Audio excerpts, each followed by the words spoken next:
ঈদকে সামনে রেখে চাঁপাইনবাবগঞ্জে চাহিদা বেড়েছে গাড়লের। তবে এসব গাড়ল হাট বাজারে নয়, বিক্রি হচ্ছে অনলাইনে। খামারিরা বলছেন, গরুর মাংসের চেয়ে গাড়লের মাংসের পুষ্টিগুণ বেশি ও সুস্বাদু হওয়ায় দিন দিন চাহিদা বাড়ছে। এছাড়া অল্প দামে পাওয়া যায় এসব গাড়ল, এমনকি দিন দিন গাড়ল কোরবানি দেওয়ার প্রবণতা বাড়ছে।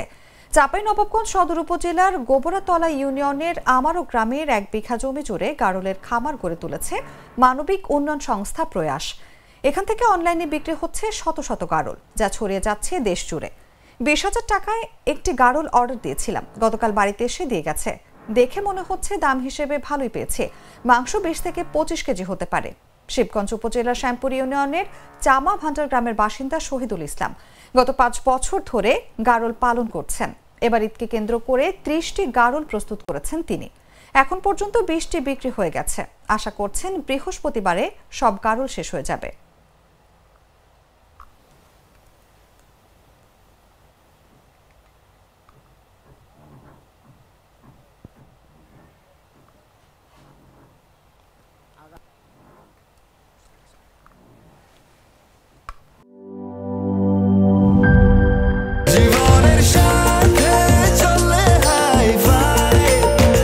স্বাস্থ্যকর অল টাইম ফ্যামিলি কেক, সব সময় অল টাইম হেলদি লাইফ।